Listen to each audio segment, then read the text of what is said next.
Welcome to Every Night is Game Night, where two busy dads get games to the table by any means necessary. Check us out, along with other great podcasts, at dicetowernetwork.com.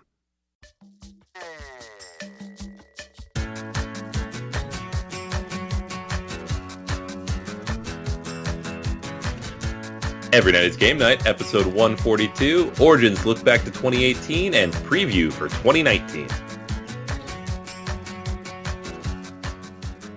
Hey everybody, welcome back to Every Night is Game Night. This is Anthony once again with Jason. Yo, my peoples, what's up? Right, we have one of our annual episodes. We have done this. This is our third time doing this. Man, this podcast is getting old, man. I know. It's just a funny thing because like the other podcast, we have like 5 of these now, like just episodes we do every year. And like 5-6 years in, you're just like, oh, okay, we're doing this one again. Cool. We have a format. Here's the structure. Slap it up. Zero prep work required because you're just doing the same thing. It's kind of funny to get to that point with this podcast too. Whoa. I put in a lot of effort into this one. I researched a lot. I looked at the games of 2019. It's like, all right, there are games out here that I have to look at. And for whatever reason, it was harder to find this year. I don't know if you found, like, looking through the games of 2019, it was a little bit like, oh, okay, I got to dig a little bit deeper in games that I'm interested in. Yeah. I mean, to be fair, not zero prep work, but I'm doing a thing it's a thing I do anyways. I'm just looking at the Origins preview list. I just had to spend more time looking at it. So true enough. Like multiple times, because you're right, not great. Yeah, well, we'll get to that in a second. So we'll have a lot to say. So what we're going to do with this episode is it's a halfway point. You know, we're in June at this point, and we wanted to take a look back at the first 6 months of the year, kind of assess where we are, what we're playing, what we think of 2019 so far. Go back to last year's episode, which was around episode 90, I believe. Look back at some of the games we were looking forward to. Did we get them to the table? Did we like them? And give you a couple of games to look forward to. Origins is next week as we drop the pod. So a couple of you may be there. Neither Anthony nor I will be there. Sad face. Anthony is taking a little break from cons, right, my man? Yeah. This particular one, for good reason. I'm visiting Seattle. I'm going back to see my family. My mom is actually graduating from college. So hey, congratulations. That's awesome. Yeah, I'm really excited for that. Really proud of her. And what is she graduating in? What's her major? I don't 100% remember. Let's clip that because that makes me sound like a bad son. But we're going to edit that out. No, I'm not going to edit that out. it's like a hybrid degree because like some psychology and art mixed in there. Like I think the original idea is she wanted to work in like art therapy. But yeah, I mean it's just something she's been wanting to do her whole life. So I absolutely have to be there for that. Absolutely. And it is the same weekend as Origins, so Origins is not happening.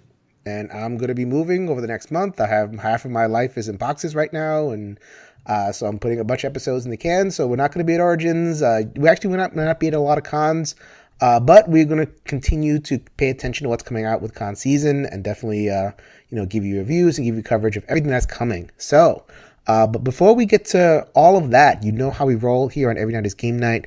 We have Liz with the Liz We Trust segment. Liz, fresh off of last week's performance, if you haven't heard the episode with her talking about paid reviews with Lance Meister, interesting one. Please go check that out. But she is back to share with about a Kickstarter. Go ahead, hit us up with some knowledge, Liz. Hey gamers, this is Liz Davidson from Beyond Solitaire, and I'm here to encourage your Every Night is Game Night acquisition disorder. This week, I want to talk about Battle Station's Dirt Side, which is published by Guerrilla Games. Dirt Side is Jeff Sidek's new entry in the Battle Stations series. Battle Stations is an RPG board game that until now has been exclusively set in space. Dirt Side extends the world of Battle Stations to actual planets, allowing for new kinds of missions and even vehicles. Even more importantly for Every Night is Game Night listeners, Dirt Side can be played solo. The demo copy of Dirt Side I've been playing is fun so far, but I do have one caveat. The game is complicated and comes with an enormous and detailed rulebook that is more like a D&D handbook than like any game rulebook I've ever seen. This game has rich possibilities for deep play and for thematic adventuring, but be warned, truly learning it is a serious commitment. It's also a financial investment. A physical pledge for the base game starts at $99. If you're looking to get into a big, detailed space RPG, then Battle Station's Dirt Side may be worth a look. Happy gaming! All right. Thank you very much, Liz. That is some games that are coming out in 2020, I assume, unless it's something small that you talked about. Let's talk about some games. Let's talk about 2019, my man. 2019, we are, like I said, we're in June. What are we thinking of the year so far? I wanted to just, let's take a step back and assess. So what are you thinking about 2019 so far? Yeah, I don't know. It's been a weird year for me. Like, my impression of the year has just been meh. Like, it's been kind of a wet fart of a game here because I don't. Oh man, There's just nothing. We talked about this before we started recording. Like, what is my favorite game of this year? And I honestly couldn't answer you. And I was like, well, I guess I played Lord of the Rings a lot, and I like it, but it's. I mean, it's a campaign game, so I'm playing it to get through it, and I'll keep it for new content. There's nothing that's like, wow, holy moly. And, Wingspan is good, but not great. I'm keeping it because everybody in my game group wants to play it because nobody can buy it, but it's not my favorite game ever made. It's a solid play. I don't know. There's a whole bunch of 7s. Nothing's really jumped out, including like the Kickstarters I've gotten in. None of those have really jumped out either. And part of it for me is like where life is. I'm not going to cons this year. I'm saving money, just focusing on a lot of things life side, less hobby side. So I was like, well, maybe it's just that. Maybe I'm not as invested this year as I normally am. And then just looking through all the games, I'm like, nah, there's just nothing here that exciting. Yeah, it's funny because like I look at the games that I've played so far. I have a couple of games on the slate. Liz and Jeremy are going to stop by in a couple episodes, talk about our usual pile of games, and I like them all. Like, and I have enthusiastic reviews for all of them, but they land in that 7.5 range, which, as a reviewer speaking to you guys, I can get behind and enthusiastic and like look forward to your fun with a lot of these games. Then there's the part where it's like, okay, what about for me and my taste and my stuff? And that's a little bit of a different story. Am I keeping some of these games that are 7s and 7.5s? Like, you mentioned Lord of the Rings Journeys. That's a 7.5 for me. And at this point, I got a lot of 8s and above from previous years that have, kind of clamoring for that room. Wingspan, same thing. Wingspan, I'm keeping because of the same reason you said. Not necessarily because it's the best game, but it does appeal. And that's really important. I don't want to diminish that at all. It's the appeal of Wingspan that just makes it kind of bust through that ceiling a little bit. Yeah. But is it the best game? I go back to Race for the Galaxy. I go back to, even a game like Gizmos. A couple of other kind of like engine building, like Fleet. I had a chance to go back to Fleet, the card game. I love these small engine building card games. I have that in my life right now. Or like going before that, Terraforming Mars and Scythe. Like, these are the games that just kind of like hit, and they're in the hotness for years and years.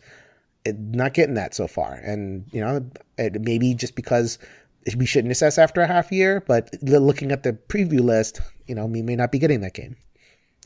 Yeah, it's a funny year. Like, and I'm like looking back through it because I have a spreadsheet. Of course, I do another podcast where I review stuff every week, so I could look back at what I've reviewed, and I'm like, all right, New Frontiers was a re-implementation of another game.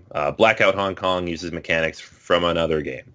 We've got expansions for A Feast for Odin and Caverna. Like, all the games that I liked and gave good reviews to are re-implementations, expansions, reimaginings of other games that I like, and I tend to like those other games better. Yeah. So, I get in this weird place, and like probably the games I've given the best reviews to lately are things like Res Arcana and Tiny Towns and Bunny Kingdom expansions, and those are all great, but they're like small little things, not like the big, huge...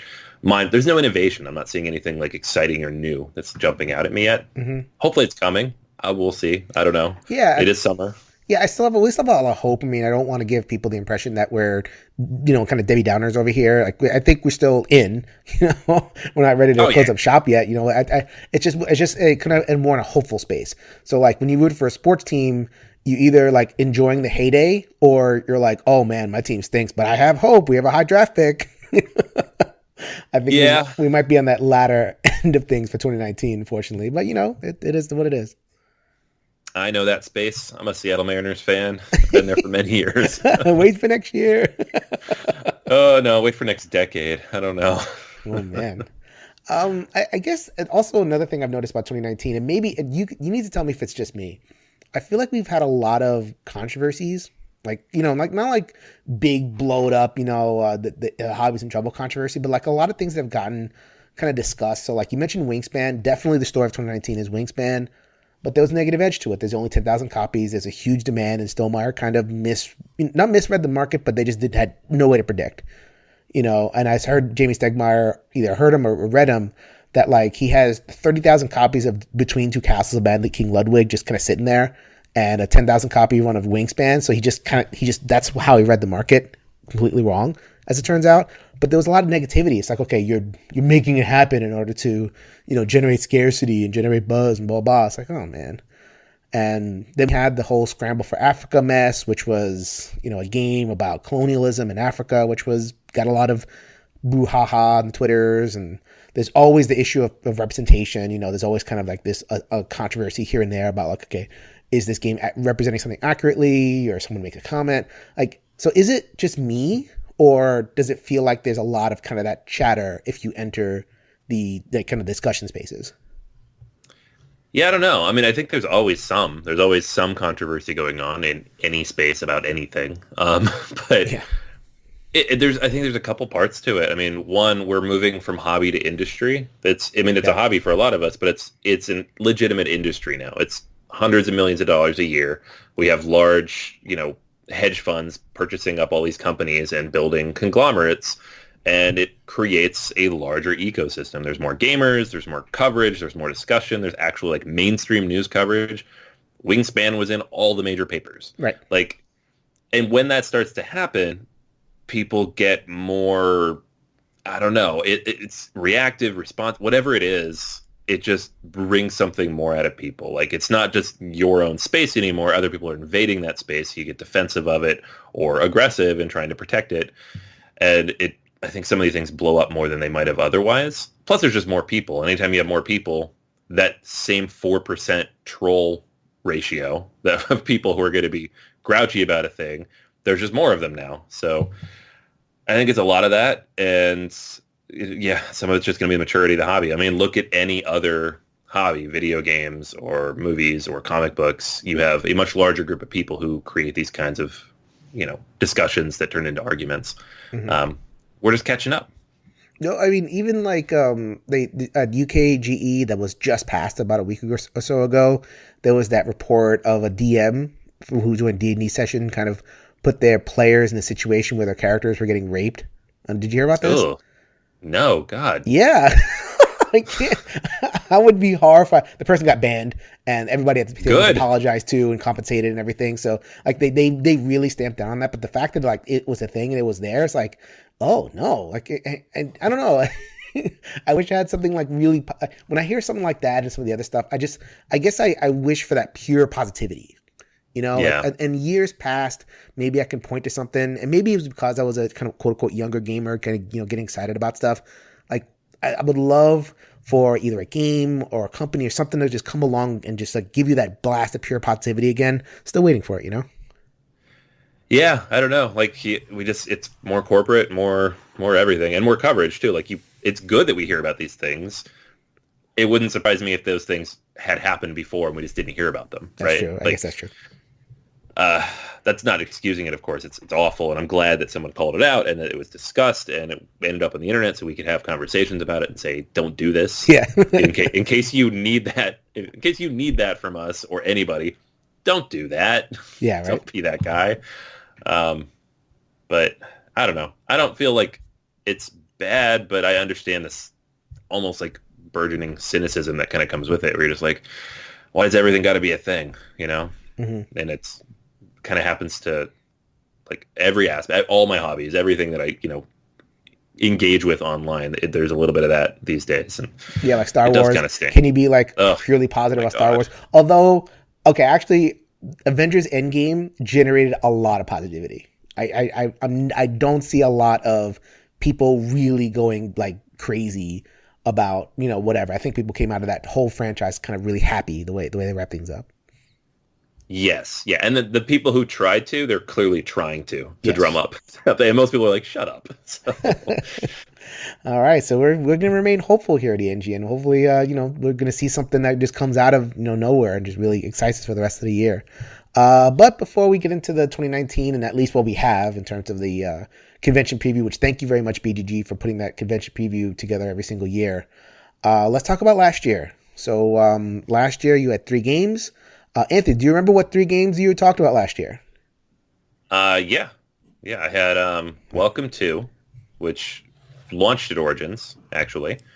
And I got a copy because I believe Chris helped me out there. Like, I couldn't make it over there, but he picked it up, and then I paid it back, which was awesome. Teotihuacan, which they were just demoing, and it was the first chance I'd have a chance to even see the game. So that was, like, a cool thing. And then that ended up being, like, my second favorite game of the year. And then Archmage, which I had previously played, like, digitally with Tim, the designer, and just hadn't actually seen a physical copy of it yet. So finally got a chance to check that out and to meet Tim in person. And that ended up being, up there on my list for last year too. So I feel good, actually. All 3 games, I was like, these are great. I still play them. So yeah, Archmage. Actually, I think all 3 of these are getting expansions, right? I know Teotihuacan's getting one of the most boringly named expansions that I've ever seen. Yeah, was it late that's on my list classical for period? later. It's the worst. Yeah, I put a question of the day up on the Facebook page for BGA a couple weeks ago. I was like, what is the worst game name? And most people were like, it's the game or the mind. I'm right. Like, fair enough. But this is a close third. Like, it's just so bad. There was one that you said that was like the worst name, and you guys were going on about it for 5 minutes. What was that? Like right at the end? Oh, I don't that remember. Segment? It was like something terrible. There are some really bad ones. Yeah, some people put some really good ones in as their responses, and it's just like, what are you naming your if I can't Google it, or if it gives me a headache to say, it's not a good name, right. So that's Teotihuacan with a terrible expansion name, but an excellent game. Welcome to, I don't know if that's getting expanded, but I don't know. I know they're not done with it. And then Archmage is getting Ascendant, which is adding co-op. So I'm really looking forward to getting that back to the table. Yeah, Welcome To's expansions have already come out. So that was on Kickstarter a few months ago. So I actually have them. Oh, cool. It's like they're thematic sheets. So you have like Winter Wonderland and Zombie Land and all these different things. And each of them just adds like 1 or 2 small rule tweaks. So nothing huge, but fun stuff. Okay. So the games that I talked about, 2 of them have not come out yet. Oops. All right. Yeah, all right. One of them is one that you looked at, I believe, 2 years ago at this point, Legends of Sleepy Hollow. It's still in development. We saw a preview for this at Gen Con in 2017, I think. Yeah, and I think it's done, but there's still like manufacturing stuff. So, I mean, Greater Than Games, man, they just no luck there getting their stuff out. Atlantis Rising 2nd Edition, I could still list it as a demo, like 1 year later. And it's like, this is a real implementation, guys. What's taking so long? Yeah. I'd really take a look at that one. 2 games that I did get to take a look at. Fleet, the dice game. Have you played Fleet the dice game yet? I did. Yeah, it is fantastic. It is. It's my favorite roll and write. We're going to review it in a couple episodes with Liz and Jeremy. Spoiler alert. It's really, really good. Go ahead and stay tuned for the review on that one. And then Holding On, The Troubled Life of Billy Kerr, which we had done a preview series episode with Rory and Michael, who made the game. Oh, I really wanted to like it. It has some design issues. I love the theme and I love the story and the narrative. It's just there's some design stuff that kind of took it down a couple notches for me. But so that one kind of a little bit of a disappointment. But I'm still happy. It's like I still have it. I happy they took the shot, and it sounds like they're making a sequel. So we'll see if some of the feedback has resulted in a different kind of engine there. All right, so now we will go over to the previews for 2019, and we'll go back and forth. We don't know what each other has previewed. I doubt there's going to be overlap, especially with 2 of my games over here. I can always rely on that with Anthony to not have crossover with his taste. So I will let you go first, my man. What is your first preview for 2019? That will be at Origins. Yeah, so I broke mine down in kind of a funny way because I have like a few games and I'm like, I'm just going to get these anyway, so I'm not going to preview them because I've talked about them 100 times. Right. So there's the expansion for Teotihuacan, which you've mentioned. There's On Mars, which I already backed, but I wish I was there so I could get a chance to play it. And then they just announced a Lorenzo Il Magnifico card game, which I know 0 about, so there's nothing to preview, but I'm going to get that when it comes out too. It's one of my favorite Euros from the last couple of years. Now, stuff that's going to be there that I've actually taken a look at. The first one up was Sierra West. Now, this is a new game from Board and Dice. So they're the guys who, I guess they purchased the company that put out Teotihuacan and some of the other games that have kind of come from Turchi and Luciana and all those guys. The NSKN games that you're thinking of. Yes, that's right. NSKN games. They merged with Board and Dice. So Sierra West is designed, I believe this is a first-time designer. Actually, he's probably done some app designs in the past. But the game is this obviously haven't played it yet, but the whole idea is that you're taking these cards and placing them in a pattern where they overlap in front of your player board in a way that you have to follow a certain path. So it has one of my favorite mechanisms that you don't see very often in games, where you have like different pieces to work with that you have to place together or fold over each other, and whatever icons end up showing up are the actions you're going to take in the game. Smartphone Inc. does this as well. This is another game that I'm just waiting for someone to bring to the US because I absolutely loved it at PAX last year.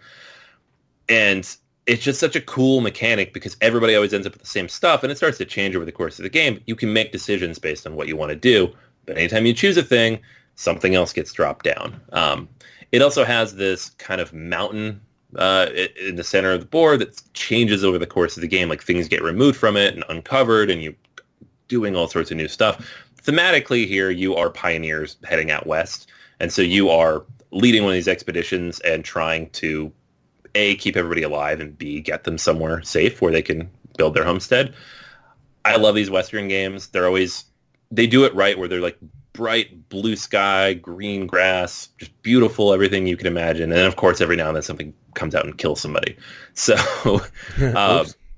yeah. So it's like Oregon Trail, right?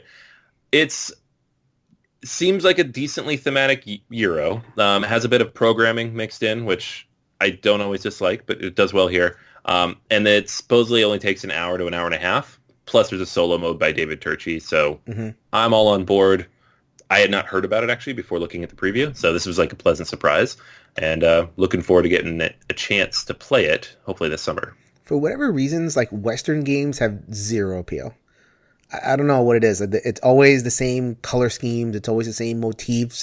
There's usually poker or some poker variant thing involved. I feel like just very worn as opposed to it's like other different settings. Do you feel that sometimes? I mean, I understand. Like you're a thematic gamer, and the theme is almost always exactly the same. Yeah, like, there's no variance because there's two things happen in the West. People got on wagons and went west, or they shot at each other. Yes. Like there's nothing poker. else that happened, right? They play poker, and they play poker, and sometimes they mine gold, but it's not.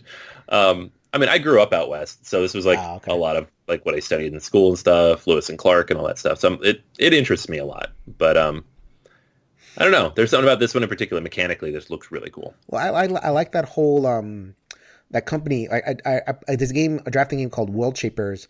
We're getting a review copy of that, and it's from the same company. And I don't know, like they put out solid stuff. Like the Teotihuacan was very, very solid. I like the Escape Tales: The Awakening. I know some people were kind of back and forth on it, but it's their story-based escape room game that I found really awesome. And Die Settler was awesome. So because of the recent output from that new company, I'm looking forward to whatever they're putting out. So I will definitely, when it comes in, I think my friend Brant is getting it. We'll definitely take a look. For my game, the first game that I'm going to talk about is Parks, designed by Henry Autobahn, published by Keymaster Games. It's a very short, snappy filler card game. I saw it on what was it? Kickstarter, and I was pretty charmed by it. I'm interested. I almost pressed the back button, but at the time I'm a little bit short on funds. But it's a relaxing card game. You're trekking through the parks, and there's a lot of original art, and Sunset Over Water was such an awesome game for me in 2018. It was like my number one game of the year, just in terms of plays and how it made me feel. And is it the best game? No, but it was just so enjoyable. I think that Parks is set up to kind of scratch the same itch of like a very calm, adventure with a little bit of, mental stimulation, but mostly relaxing. It looks like a lot of fun, so I'm looking forward to getting a chance to play Parks, and I think it's available for sale. So I'm definitely looking at that. Like, is it a demo? Yeah. For sale, I'm in. Let's do it. So that was Parks. This one looks cool. Like I love those old, the artwork from the old Parks posters is really cool. Definitely. All right. Next one for me is Town Builder Coevorden. It's Dutch. Who knows how to say that? Okay. So this one is a city building game. It looks very light and quick. I haven't played it, obviously, but it was kickstarted, and I'm sure plenty of people have had a chance to play it. But it's another one in like that 30 to 60 minute range, and you're drafting cards from a center, tableau, and you're building out foundations and then buildings on top of them. Quick, accessible, bright, colorful artwork. So I don't know, anything city building that is accessible and I can get to the table at my game group, I'm all about. So definitely would take a chance to demo this. Was I there? Yeah, sure. City builders, still haven't met my one that sings to me. I love my city building games, and I played some pretty good ones. I played Expansity recently. Have you had a chance to get that one to the table? No. For some reason, I was there when they released it too at Gen Con a couple years ago, and just didn't get a chance to play it. It scratches that Carcassonne itch for a city builder, which is, if you like Carcassonne and city building, it's for you. Still haven't found mine though. I may just have to make it. That was the advice that I got. If your game doesn't exist, then go ahead and make it. So if in 2 years' time I have the next great city building game design, then you heard it here first.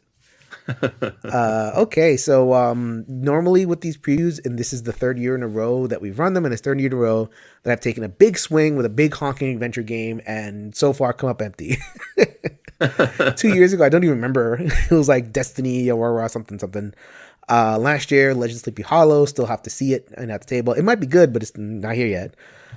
This year, my selection for that slot is Dawnshade, designed by Jeff Riker and Ty Vance, published by, I believe, first-time publisher Highborn Games. It's another stab at an open-ended adventure, which I know you hear that and you think, ugh. I do think, ugh.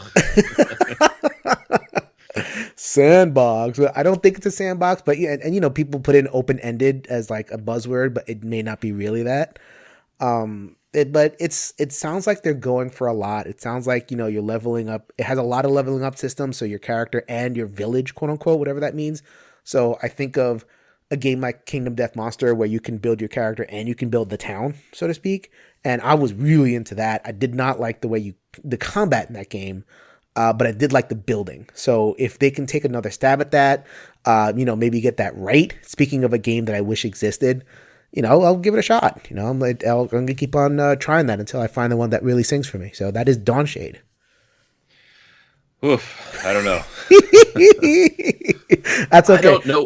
I don't know why these open-ended things make me so bored. Like, I know people love them, and I want to love them, and I'm just like, I get so bored. I'm like, nothing is happening. I could just go read a book. Where's my threat meter? Give me. I need mechanics. Tell me what I'm doing. It's just solve a puzzle. Yeah, but good. More good to you. That's right. I'll take a look and I'll let you know how it goes. Yeah. I have to get my dig in because my third one is actually 8 games that are all roll and writes. So okay, there you go. It's 2018 and 2019 is kind of the year and a half of the roll and write. Once Gone Shown Clever got nominated for the Kennerspiel last year, it just blew up. Roll and writes everywhere. Which, by the way, I listened back to episode 90 last year. You had previewed Welcome To, and you're like, I normally don't like roll and writes, but I'm going to give this one a try. It's funny because I'm not a huge roll and write fan, and there's a few that I like, but none of them are like, this is the most amazing game I've ever played. It's a filler. It's whatever. And now look at you. I know. I'm obsessed. And the funny thing is like, I'm obsessed, and yet none of them are like top 50 games for me. I just like them all. I don't love any of them, but I like them all. You like the feeling. It puts you in a good space. Yeah, absolutely. It's very relaxing. They're quick and easy and accessible and all that good stuff. So there are 8 that I could see listed on the Origins preview. Some of these are technically already out, but I'll just run through them anyways. I'm not going to describe what all these do because that would take way too long. Mm-hmm. But figured I'd run down them. If you like roll and writes like I do, and if you don't, then I'll keep it short for you. So there's Lanterns Dice, Lights in the Sky, the dice version of Lanterns the Harvest Festival, coming from Renegade Games. Looks to be a pretty standard roll and write. Just roll dice, mark it on your sheet. Twice as Clever, Dope Built So Clever. This is technically out. This came out this last week, but this is the sequel to Ganz Schön Clever from Wolfgang Warsch. Have you played the app of this? I have, yeah, and it is. I like it more. It's a little more difficult, but I think it's got a little bit more going on in terms of just how to wrap your brain around what you're trying to do. It's harder to get 300. Like in Ganz Schön Clever, you can kind of figure out the way to get 300. Here, it's a little bit more open-ended as far as I'm seeing. I don't know if somebody has cracked the code here yet, but it's much harder, and so it's therefore more replayable and more fun. Yeah, 100% agree. And I feel like this is a formula he could keep doing this with and just tweak and adjust and have 3 times as clever and 4 times as clever, on and on forever. And I would keep buying them. Cartographers. There's no dice, but there are cards that come out. And this is in the role player universe, but really you're drawing maps that are just little polyominoes that have to match up certain decree cards that come out. I don't know a ton about this one, but it's polyominoes and it's roll and write, so I'm in. Definitely going to check that one out. Uwe Rosenberg has a couple coming out. The one that's listed for Origins is Second Chance. This one is, again, 2 cards come out. They have different polyominoes on them. You draw one of them. If you can't draw one of them, you can draw another one. That's your second chance. So it's another one where you're just trying to shove shapes together on a grid. His other one is like a patchwork doodle game that I don't see listed for Origins, but I know it's also coming out this summer. So that's out there. Bricks. This has been out for a while. It's finally coming out here in the U.S. from Stronghold. It's another Wolfgang Warsch game. You can see a theme here. He really likes these. And it's basically Tetris on paper. So you have sheets that come out, you roll dice, it shows you which of the quadrominos are going to fall. You draw it on your board. If you cover certain spaces, you get energy that let you rotate the shapes and put them in different spaces. So it is literally Tetris. So definitely want to try that out. Encore, in German, this is Nochmal. This actually came out like 3 years ago, but never came to the U.S. But because of the current craze, it is coming now. And it's from Inka and Marcus Brand, so it's kind of surprising it never came over. This one has an app, and I've played it actually a ton. So I'm definitely going to pick this one up because I love the app. And I think it's a pretty clever one. It kind of has like this timer that counts down. You have to build out from the center and cover these different colored spaces. And there's a bunch of like sheets you can pick up that like give you different patterns to play through. So this is one you can check out on iOS if you have an iPhone. I think the app is like $3 or $4. Dizzle, I know nothing about. This is another one from Schmidt-Spiel, from a designer I do not recognize, where you actually place the dice on your sheet and then mark them off. Don't know a ton about that, but it is going to be there for demo. Then Dungeon Academy. This is a little bit lighter one from Matago, and I think maybe from the OP or the former USAopoly here in the US. That and it's just super cutesy stuff and little kind of symbols on your dice that you're going to roll. So a little more kid-friendly. So I'm always up for that. And I think that is it. So there you go. About 10 or so roll and writes. If you're interested in a new roll and write or just want to know what's coming out, those are all the ones I'm looking forward to. All right, so I'm going to follow that up with 10 big, long fantasy adventure games. Anthony, strap in. All right, I'm going to go get a drink. I had no idea you were going to do that. I'm unprepared. Well, this is good and this is good. I'm like, how about I don't describe any of these and I just do all of them in a list? Done. And I have a feeling we're going to talk about all of them at some point, or most of them. We already have cartographers on the list, and spoiler, that one's good too. Okay, so my last one, I actually have a little bit of a lead on this. I think it's going to be really good. I don't know. You never know about these things. But this one is Adventure Tactics Domian's Tower. This one's designed by Nicholas Yu and published by Lateman Games. So I've been wanting a deck building dungeon crawler or a deck building campaign style game. and a lot of them have fallen short. Like, Thunderstone Quest, haven't played too much of it, but it just, it's kind of getting into the solo co-op just a little bit. Just feels like that one's tacked on, like it's really a competitive deck builder that just has kind of a tacked on solo co-op mode. Dungeon Alliance was one I tried. Okay, moved that one along.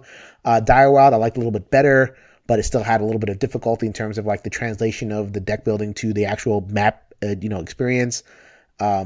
So still looking for it, but I played Aeons and Legacy, which, despite what I think about Legacy, I loved the pairing of the, maturing market and your developing character and all the combos you could do from there. So there's a lot. So I'm still have hope to like find that really, really great deck builder adventure game. And this one is going to take another stab at it. So they happen to know, Dan Let's Ring, he's the publisher. He's put kind of blood, sweat, and tears into this one, and that doesn't mean it's good, but I have a lot of hope. So I'm gonna, we're gonna do a preview series on that one in a little bit. So go ahead and check that out if you're at Origins, and check out any of these games. We just line up all of Anthony's rolling rights and just have a party. Anybody that's at Origins, we're sorry we can't be there, but we hope you enjoy it. Yeah, absolutely. I mean, I've been the last 3 or 4 years. It's the first time I haven't been in a while, so I am sad that I can't go, especially because I'm so close. It's like a 3-hour drive from here. But next year, 100% will be there. And for everybody who is going there, make sure you track down these games and let us know if they're any good. Yeah, do our work for us, man. Yeah. Send in clips, send in audio clips. That'd be even better. Yeah, that'd be great. We'll snip them together, be a post show, be done. But yeah, that's going to be everything for this week, guys. Enjoy Origins next week. If you are going, if you're not going, we'll be back with more content on games that aren't going to be at Origins or already came out.